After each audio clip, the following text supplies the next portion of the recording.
Hey you guys, so I want to talk about a couple of your guys' comments. I asked if there were anything that was coming up for you that you wanted me to discuss. And a couple of you mentioned some things that were worth discussing here. I'm aware my connection might be a little dicey, so I do apologize. I'll endeavor to carry on the conversation no matter what, so it's all good.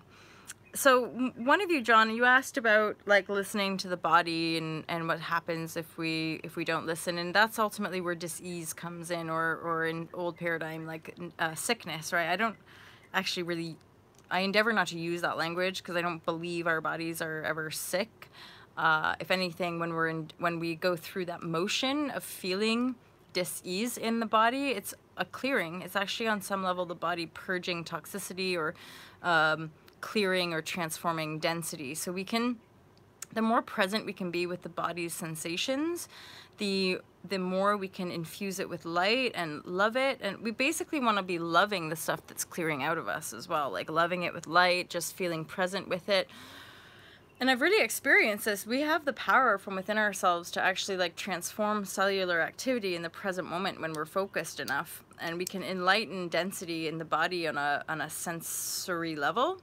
But that, again, it requires some discipline. It requires us to meditate more and be more focused on the feeling, sensing body. It's the whole beingness that we are is what's connected to infinite intelligence, right? And so it's like infusing, instead of just being in our head, it's like infusing that energy that's so like in here. It's bringing that fullness into the fullness of who we are in the body, right? And I moved a little this morning, and I'm aware I've moved my whole life. I was a dancer for many years, and then performer, and then the yoga. And I like to move when my body feels stiff, or my body feels, you know, like it wants to move. And I'm blessed. I'm blessed to have that as an embodiment practice, because I've never not felt my body. I've never not felt my emotions. I tried. I just like, every time I tried to deny myself, I would end up in toxic patterns that would pretty much nearly end in some sort of suicidal thought, or, you know, self-destruct path. So that it was, for me to survive in this world, I had to tune in. I've had to become this being for myself and for you guys, to not die, to not want to die in the world. So really, it's like this whole transformation is out of not wanting to be living dead, or not wanting to be dead. I just wanted to live, and I wanted to live in joy, and I wanted to live free, and I saw some people do it. I was like, I want that. I want to be free. So yeah, so if we keep not listening to the body, we'll get burnt out. We'll exhaust the nervous system, which ultimately would create malalignment, and then usually it will trigger some form of healing. And that's a good thing ultimately. But the more sensitized we become, so the more self-care we're doing, the more at ease we are, i.e. relaxation. I talk about in the book, step 4 is personal love rituals, and it's really important when we're on the beginning here to establish personal love rituals as a routine thing, because we're coming from old paradigm where we were routined in hating ourselves. We were disciplined to disconnect. We were disciplined to work hard, be a machine, and override the body in a mechanical, systematized way. So we have to flip that round, i.e. it requires some amount of dedicated discipline, i.e. meditate every day, move every day, get connected every day, love yourself every day, to imprint to the reprogramming process. That reprogramming process requires some discipline and dedication and commitment to yourself. And then eventually, what I'm experiencing now is that eventually you just start to realize, like, oh, I've up-leveled. That's my new default. My new default when I'm getting triggered, or when I feel residue, or when I feel that weird sense of like I'm this, that, my default is like bath time self-love, or meditate, or move, rather than go into writhing self-loathing, and where my past patterning would be to self-medicate or to eat loads of food until I felt like I was bulimic for many years. So it's like, you know, we have to implement those new strategic disciplines that are more loving to start to override the old program, right? So so when we're coming out of that, of like the 9 to 5 or working like a dog or like not loving ourselves so much, it's just implement some self-love ritual. And it might be just sitting in meditation for 5 or 10 minutes a day. It might be just making sure you're telling yourself in your head, I love myself and I love taking care of myself every day. But routine. So finding the new routine is going to help uproot the old routine, and then eventually you just really won't get ill, because it won't manifest in like the ways old paradigm sickness manifests, because you're shifting the density before it has a chance to manifest in the physical way, in a detrimental way that could really limit us or take us down, kind of thing. So we're kind of it's preventative ultimately, right? You can catch yourself feeling tired, and that's why I sleep whenever I sleep, and I wake whenever I wake, and I eat whatever I'm guided to eat, because I just don't live in denial of any part of my truth, right? So it's like there's no sense of control. I just have such trust and faith that like whatever food I'm coming into contact with, that's like what I'm meant to be eating in that moment. And like you know, and I'll say no if I say no. There was a time I was so sensitive that I would feel bad saying no to people, even though I didn't want this or that or whatever. And that's another piece for a lot of us as empaths, why we really are up-leveling and transforming our people-pleasing patterns, because they're not in service to the whole. People-pleasing is actually kind of insidious in a weird way, right? So we really want to be firm in we're not here to please other people, we're here to be ourselves. So if you don't want something, you don't want something. If you do, you do. But you have to do the practices that help you sensitize and tune in, so that you're honoring your body, because your body is what's the vessel of infinite portal creation. The mind is like a function, right? You can ultimately be aware with the mind and shapeshift thought, but you have to be connected to the body. I just did the whole connecting today, guilty because it's been a while, which won't happen again. Feel so much better for it. Yay, yay, see? I know, but we all, and especially, we all ebb and flow with it, you know? And then notice the guilt. Transform the guilt, mofo lover, because you're already perfect. Oh, somebody caught me about that. I'm really shape-shifting my lingo as well. So, Molo lover. I'm not sure. We'll see. We'll see. I think that's all right. Hey, Ninth House Gypsy. Yes. Power to you. Yeah, because the weirdest thing is like it's a wounded aspect. Like people-pleasing weirdly keeps the... Yeah, anyway, we get it, right? We get it. We get why it's not honoring the self. And those people who we people please, we've got to like trust. They're connected to source and they can find their own way, just like we have had to do in love, of course, and compassion. And then okay, so that's that piece. And even stuff like that. I used to really feel guilty when I got sick, even as a young child, like, or certainly by the time I was heading into like puberty and stuff, I'd get all whacked out and beat myself up because my body wasn't well. And eventually I got over that. And even in the last few years, there have been significant shifts that have happened that have brought up loads of like mucus. And that's when I had that shift of like, oh, my body's not sick. My body's actually, it's on the last leg of clearing out all this like emotional purging and stuff that I've been going through, or healing that I've been going through. The last manifestation is of course on the physical, right? So it's like, by the time the body's manifesting an illness, you have to recognize that the body is healing itself. The body's healing itself. It's not sick. The body is healing itself. So that's a nice little flip of perspective, and it helps. It was certainly in those times. And this is the big deal, right? Back in the day, when I'd get a cold, I'd possibly be taken down for like 2 weeks, 3 weeks, coughing, mucus, because I was resisting what was going on. In the last phase, although I've not had a clearing for a good few years now, but when I did, after years of like, I don't get sick and doing the whole law of attraction stuff and then having deeper shifts and transformations, which brought up these deeper clear outs, it was like 2 or 3 days. It just cleared out, but I sat with it. I embraced it. I loved it. I was like, I know my body just needs so much love.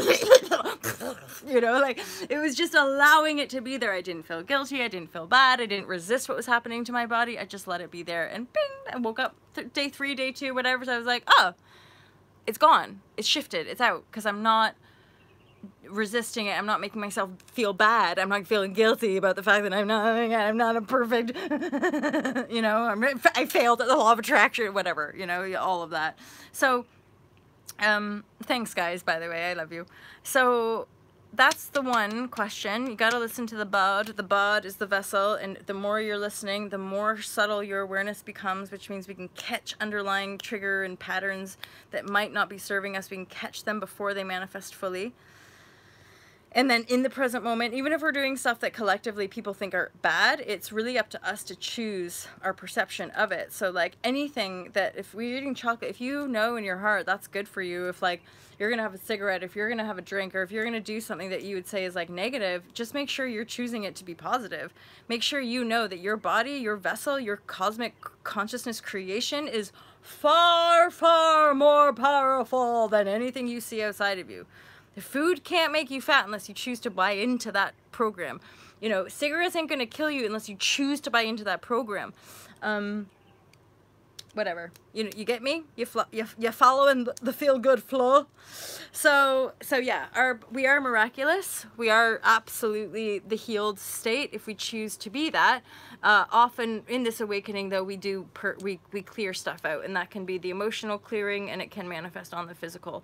And that I still get like the odd things, like, you know, I often think of like, I don't know, when little spots arise, I'm like, oh, I'm releasing a little bubble of anger right there, you know. So stuff like that, I just find it quite humorous, because we're everyone's perspective might be a little bit different, and I don't know, I just love life, and I love you guys. So the second piece, which I believe you're here, Ninth House Gypsy, but honoring our earthly obligations. Now this one did it's one that I'm gonna probably want to sit with more, and I'm well aware of my introversion and my path increasingly not feeling any sense of that earthly obligation. I don't have children, though. I don't have a significant other. I don't own any property. And I'm completely detached and disentangled from the banking system, the political system, and the education system. So I've really reclaimed my sovereignty. Ah, there it is. So there are things that I've done, and this is probably why I'm guided to share, and she's likely to feature on the Spirituality Simplified course as well. But I've done, along my journey and path, I did things like courses that helped me reconnect to my cosmic origins, which kind of opened up my galactic self, my galactic portal. It helped me remember my universal cosmic self, right? Which obviously is a big part of embodying this next phase of life, and being able to share all these different aspects, right? And then ultimately we're kind of, this is where it gets kind of head fucky, but like on an unconscious, so on a soul contract level, we do make agreements with the banking system, with the dark forces in control here, but that's part of the insidiousness of it, is that it's not conscious. And so there's a little bit of a kind of manipulative tactic, which is why more of us are speaking out, because it's like, guys, we can rise above this. The light is far more powerful than the dark, and there's all these different loops and again, contracts. So like the reason we get triggered, the reason we buy in, is because we chose to, right? We signed, okay, I'm gonna let you, I'm gonna give my power to you, I'm gonna do all that. So one, I'm hearing I would need to go deeper with you about this, because we would need to look at the energetic trigger and the specific earthly manifestation of where we're feeling obliged, because an obligation to me feels like a tie. It feels like a limitation, right? And our life is that of freedom. And so how do we unobligate? How do we untie? There are certain types of ceremony, ritual, and there's already multi-dimensional sort of invocations that we can proclaim and or intuit from within that disentangle our attachment to these systems. It's basically like in a really simple way, it's just you kind of proclaiming I'm free. I'm a free sovereign being. You have no power over me. Banking system. International Monetary Fund. Political systems around the world. Border control agencies. Like any kind of systematic power over authority structure, we have to, within consciousness, disentangle it, and then basically be aware of the unconscious soul contract that we make, because there's an aspect, because there's been a ruling elite here. There's like a aspect in our dimensional awareness that we have to almost, like, again, sign a contract to descend and embody here. And so that's why there's different people working on different levels that can help us see through different veils and disentangle certain threads, and even remove. Sometimes we have actual invisible to most of us, I'd say, but then this is part of the gifted new paradigm pioneers, is that we have entity attachments, and they're invisible, and again, they're chosen. They're still an aspect of our own creation. They're an aspect of our own disempowered fractaled state. So this idea of like cutting bits of ourselves off and putting it in different areas, but then you imagine that means there's like holes in our field. Big clearing, soul contracts, to the dark room, the declaration statement, the weekend, big time shifted. Yes, yes, yes, yes. So aligned, you guys. So thank you for that. So ninth house, asking the question. If you want to reach out. I can do like little audio calls. That's always fun. Our rituals, I just found out after the course of old shamanic skills. So it's a course where we learn how to do shamanic past rituals. Telepathy. I know, it's on. So, and someone else reached out who I'm connected to. So one lady will work with your entity field. We have to, but there's a way to combat chemtrails. I just don't buy in. I don't buy in. This is just my practice at this point. Anything that could trigger fear and disempowerment that seems like it's out of my control, I don't buy into it.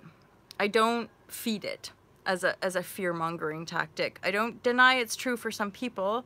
And here's the thing about, actually it connects to listening to the body. I'm guided to certain places in the world at different times, and in a sense, and I'm guided to certain rituals and activities like burning incense or even smoking things from time to time, which I actually believe protect us. And then remember that you are more powerful than everything outside of you. So if there's a fear around these chemicals coming into your airways, protect yourself. Embody the light.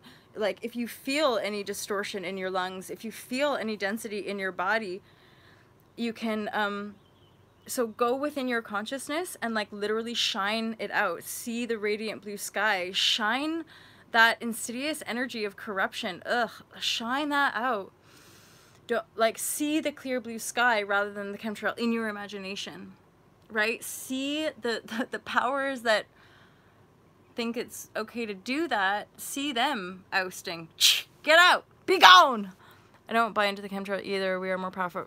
Okay, great, fantastic. So there, you are allowed to break free from that construct. You are allowed to be more powerful than chemtrails. Yes. Woohoo! We are just busting through a whole bunch of stuff this morning, you guys. Yeah, so when it comes to your earthly obligations, if you want to go deeper, reach out. We can have a little chat. We can figure out where exactly you're being bound or tied.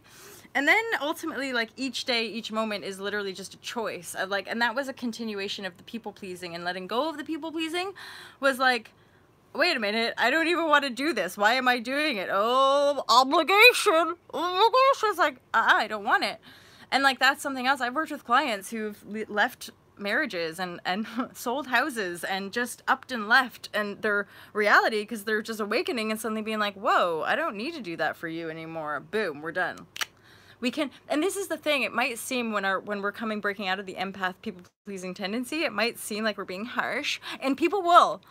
I've had that more recently, breaking free from insidious situations, and then people like making me feel horrible about it, and thank God I'm at a point where I'm like, or you're not dealing with your shit, and then you want to keep me around because the energy feels good, but you're not wanting to take any responsibility. And so we have to be willing to break free from this sense of being obligated to certain tasks, and I would say more people.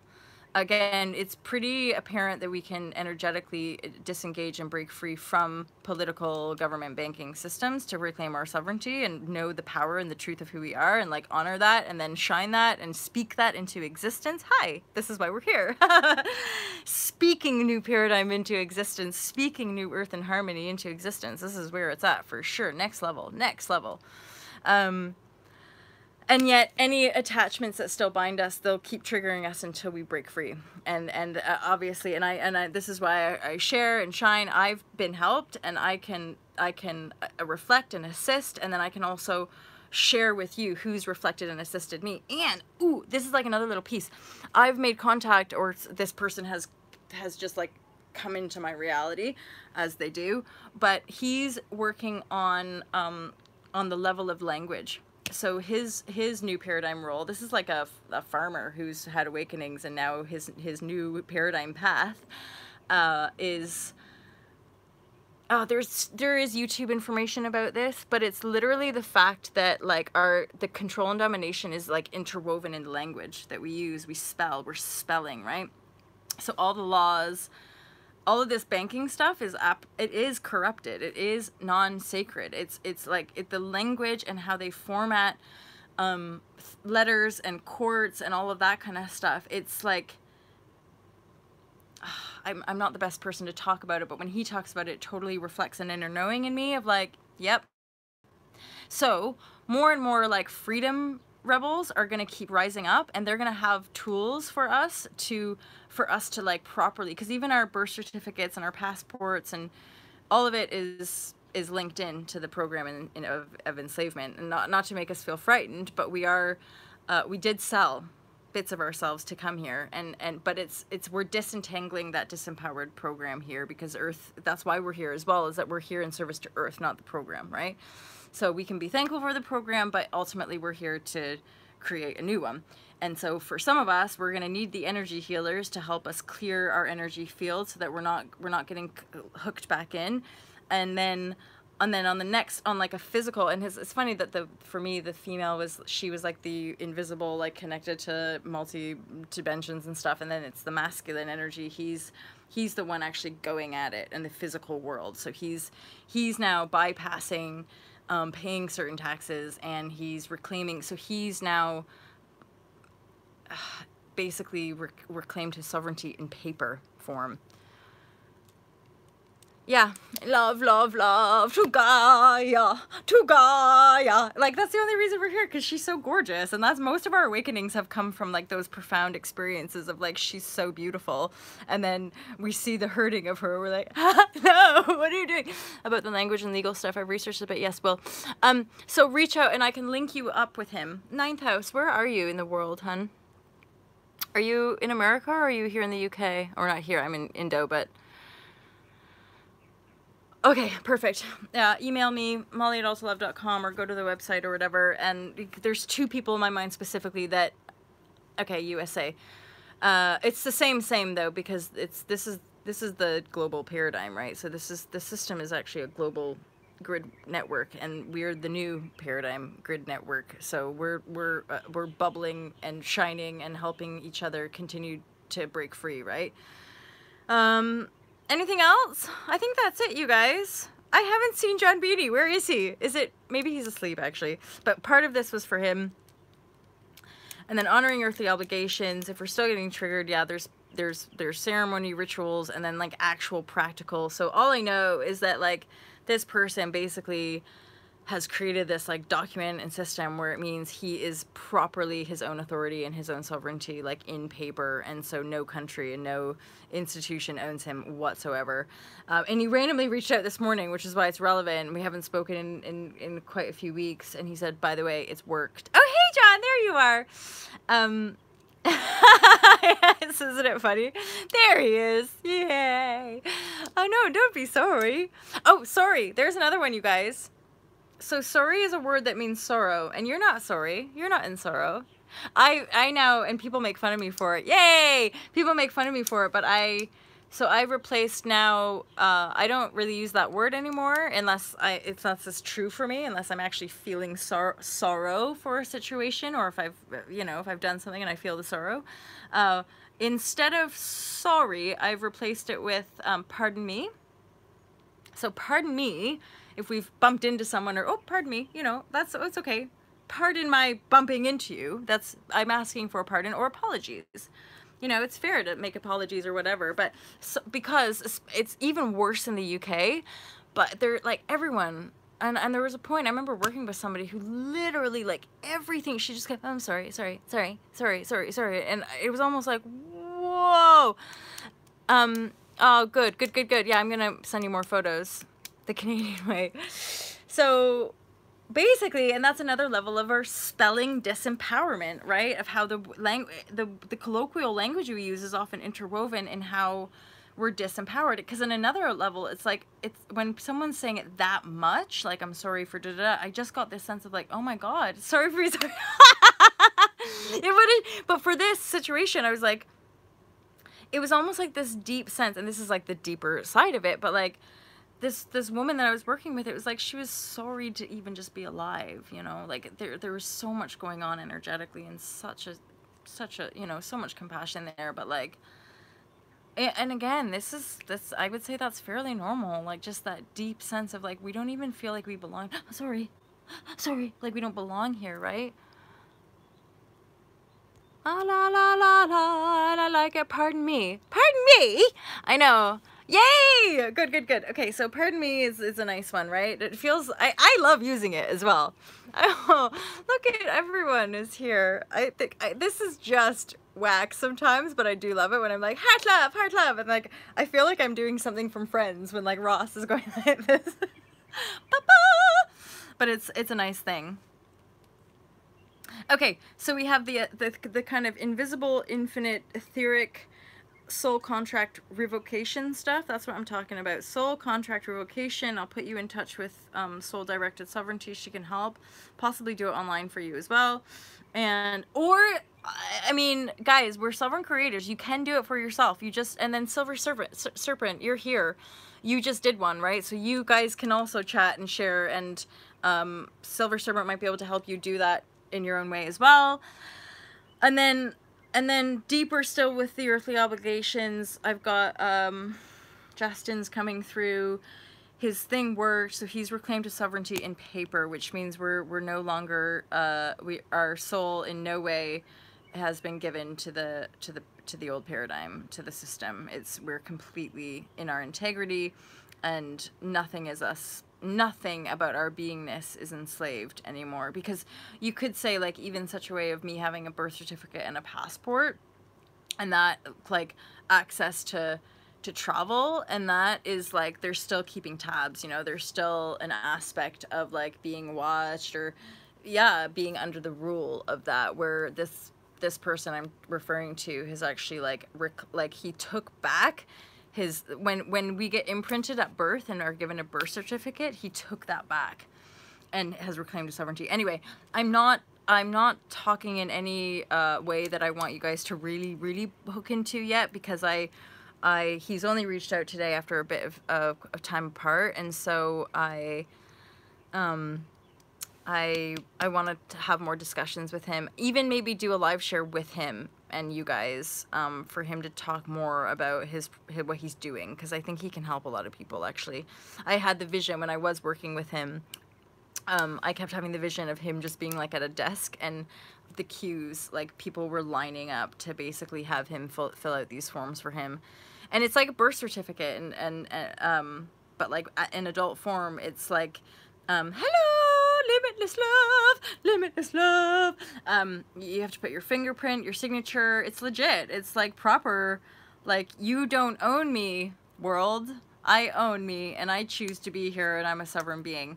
But recognizing this deeply insidious, layered corruption around the language we use, the laws that are in place, obviously, and all of the fine print. All of the fine print is ultimately entrapping us and enslaving us. We don't know what we don't know. Nice talk. We don't know. We don't know. Exactly. I remember having that insight a while back as well. That like, but then I was saying it in like the positive. It was like, you only know what you know, right? I like when it was shortly after my early awakenings, and I would come out with shit like this, and people would be like, wow, that was really profound. I'm like, really? I don't, it's just the shit that comes through my brain, the transmitter. And that was another one that I had like early days while just drifting around Vancouver, and I had this moment of like, where are my thoughts coming from? And I could just see like a radio transmitter, like it's almost like you send out a signal and then you receive signals, and the mind and the brain is like this transmitter of frequencies that's being translated through the vessel. And yeah, so you only know what you know, right? And you can only work with what you work with. So, and this is the thing of breaking free and opening up, is like, let's all surround ourselves with loving, compassionate people rather than people that make us feel bad. It's that simple. Whether they call themselves a guru or a politician or a banker, if they're making you feel bad, they're making you feel bad, so they're not in alignment with your truth or your purpose. If they're making you feel good and they're reflecting, we're on purpose, which is why you're all here. Somehow we all align. We're like soul family. We're all connected on a frequential level. It's Melissa and C, sending so much love. I'm on 11-3101. I think that's it, you guys. Thank you. I love you too. I'll continue to update. If I'm guided to have a day off, I quite enjoyed that. It's total soul fam, right? I enjoyed that. So I'll try to remember to post on the community page, as far as like if I'm having a day off of posting and like nothing massively is getting downloaded to be transmitted, then you guys can share like, oh, this is coming up. Because basically this was, today's share was just both of your guys's requests of like, what about this topic and how to look at this topic, and like, and again, we're just helping each other out. We're helping each other break into freedom. So that we can be more love vibration. Oh, tons of clearing. Oh yeah, and straight up these last couple of days, I don't know how long I was sat in the cafe. The cafe was randomly open or empty yesterday. I went to this place called Buddha Soul because I knew I needed like some proper like alkalining. I just needed like the. I've been eating like rice most days, rice and veg, and I just wanted a bit more like green and nourishing soul food. So I go to this place called Buddha Soul, and they didn't have aircon, but it was kind of nice. It was just a fan, and I literally was just sat there for like 3 hours, like, and I almost I almost wanted to like fall asleep, but I'm like, no, Molly, you're in a place of business. This is not a place to have a nap. You need to go back to your hotel room if you're gonna have a nap, sweetie. But then I just was like, the energies were just thick. That's all I'm saying. Love to you all. Always reach out, and even if you comment, I do endeavor to check comments as much as possible. So if you have a comment about topics you want to discuss. Yeah, right? Limitless love. And i.e., this is the whole thing, this transition. We're deeply programmed to be mechanistic and like robotic. And so the contrast, or part, to me anyway, this is a huge part of the healing, was like I had to let myself rest. And honestly, I rested a lot. And there were times where I was resting so deep that like I knew that the outer world would want to commit me or want to be like, what's wrong with you? Why are you depressed? Why are you fatigued? And I just knew intuitively, I'm like, I'm healing from aeons of slavery. and then eventually I was like, I'm good, it's all good. We just have feelings. We just need to embrace them more, right? Yeah, and the solstice. And somebody mentioned, I think it was John, but I'm not sure, the 21st is the solstice energy. What's happening? The rapture? Oh, I don't know. That's I think contrast in the YouTube land, a rabbit hole of more radical thought fuss. Love your live chats. You needed a rest. You're working hard for us all, and you guys for me. We're all one. I love you. And ooh, eclipse. Ugh! So it's just gonna be quite relentless. However, there is a lift happening. I'm honored to be here. Yeah, I think you guys get it, don't you? Like, the journey has just been so freaking intense that like at this point I'm just so thankful that I'm in the flow and that I'm on purpose and that I'm in alignment, and that's all that matters. And we can, once you have the tools and stuff to keep you in alignment, you never go back. You never go back. And then hence why more and more of us are being guided to disentangle the deeper and more invisible soul contracts and remove any shit in our energy that is density holding us back, holding us down. Oh, Andrea, welcome to my world. Totally. I wake up, I was up just before 3 this morning and couldn't get back to bed, so I decided to wake up. And then I had a call. Actually, somebody who's a member of the Fearless Life Tribe randomly privately reached out, and we had a session. And then I had a sesh with, not a sesh, I had a chat with me mother. I speak to my mom most days. And then I started going live. And then I'm going to do some filming for Spirituality Simplified, and then I'm probably going to have a nap. And I might nap for like an hour. And yeah, I've been feeling that same, that in the daytime, just, I think it's did somebody already say that? But it's like collective energies. The daytimes are can be a little bit heavy for us because the masses are awake and we're like, and then at nighttime it's all clear. This is my thing, is like, that's why I don't resist the sleeping flow at all, because the clarity, I'm like, when I wake and I'm like, oh, the peaceful quietude. And now the sun's coming up, but also what's really cool is when I wake up in the morning, I can hear the roosters. And then you're like, oh my God, remember before we had the battery cage? Like, there was a time when animals and creatures just like frolicked about and stuff, and it's beautiful. I'm Capricorn rising, and I know I'm way more dominantly Capricorn energy than my Aries anymore. And I know that I have my nodal axis, so like my actual nodal axis is in Capricorn and Cancer, which is what we're moving into. So I'm feeling that. I'm feeling like we're just up leveling, hence the depth and density of these last few days. Silver Serpent! Dude, honestly, I swear there's a resonance, like a proper sisterhood going on of like past life, I don't know, whatevs, right? But, and my moon's in Virgo. Aquarius is in Venus, or Venus in Aquarius, whatever. I want to do that. I want to like, as and when I'm guided to, just do higher learning around astrology. Although, see, and I'm aware of, like, I don't connect to all star systems, but I connect to a lot of star systems. And I have an intuitive awareness of actually traveling via different universal portals. So, like, I have a weird cosmic memory, not weird, it's just what it is, but, like, of actually coming into this cosmic reality from another one. And then I have different memories of, like, plasticine dimensions, and, like, I've flying dreams, like, all the time. Pleiades, Vega, Andromeda, yeah, like a lot of the star portals I have connections to. And I know for sure that, oh, look, see, soul families, mofo lovers. Ah! Yeah, cosmic origins and like the brutality on this planet. So like knowing, just getting what we get about the Dark Ages, and like a lot of us having been like persecuted and killed in different lifetimes because the human race weren't ready. The human race weren't ready for us. I'm a Libran in Cancer. See, Libras and Aries are connected as well. Libra's like the sister sign, isn't it? And I have Libra and Mercury or something like that. Hence like the justice vibes of like speaking up.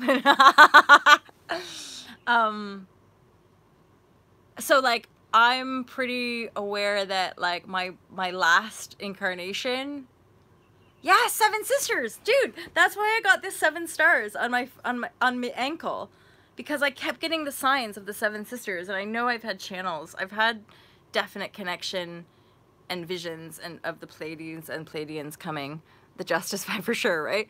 So I have a very powerful connection to Pleiades. But I'm learning more about different star systems, and this might resonate with some of you, but like the incarnation before this one was so traumatic and painful. Like my early memory in this incarnation, I would have dreams of the torture chambers that I was in, And then when I started to unlock my like galactic like stargates and stuff, I was like, oh, I had to reset. And then when I incarnated here, I almost killed my mother because my frequency was like so potent.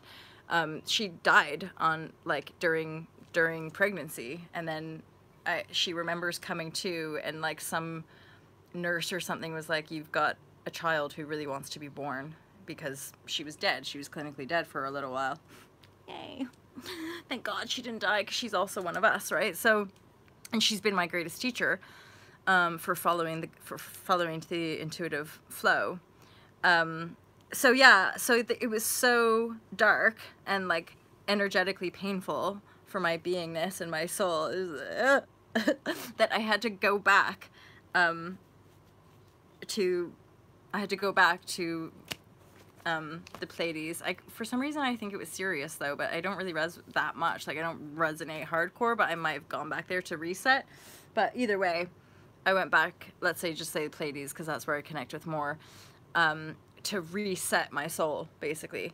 And that's, I think a lot of us probably did that because we knew that this timeline now was, we were going to bridge into the Aquarian age, so that humanity would be ready for the wisdom of cosmos.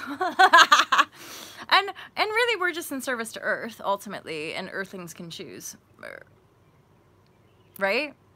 Yeah, I'm sure lots will. And when we make connection, there'll probably be more like reflections and resonances, because there's aspects of people who have much larger followings than I do, who I've met and even kind of followed. I can't follow anybody anymore, and I'm aware of like some weird insidiousness as well. Arcturian I res with, right? The blue wave.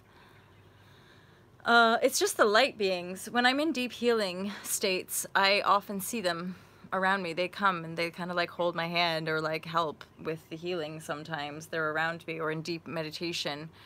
Or sometimes I get a bit cheeky when I share this stuff, but if I get stoned, sometimes it's like some channel opens and they start communicating and give me some amazing insights and downloads as well. So hence why I'm an advocate for plant medicine, because I do believe it helps us access parts of our consciousness that the system would have us, i.e. why they legalize it or try to corrupt it, is because it's potent and powerful for us to be more of our expanded self, right? They're like, don't be expanded. Don't drink that medicine that comes from this beautiful planet. Take our drugs, right? Which more crazy insidious stuff is coming out about pharmaceuticals, you know, and it's okay. I have so much love and grace for everything. It's like, it's fine. But anyway, oh, you guys, I do love a good live share. We'll talk soon. I'll go live. I'm so glad as well, because I didn't think this was going to last, my connection, but it has, and mainly because we are maintaining the connection, you guys. So have a gorgeous, gorgeous day or night wherever you are in the world. I know lots of you are not here. It's morning time. Pour moi in Bali. In Bali, it's morning time, you guys. So, I don't know. I'll show you the cock-a-doodle-doo.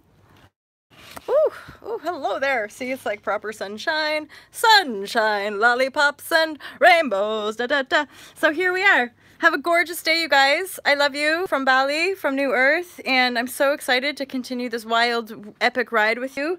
And thank you for being conscious creators, because let's face it, we need more. We need more of us. We need more of us to dominate and control. I jest. Of course we don't want to dominate and control. We just want to love. Love you guys. Have a gorgeous day. Reach out whenever you're guided to. I'm always here for you. Love you. Bye.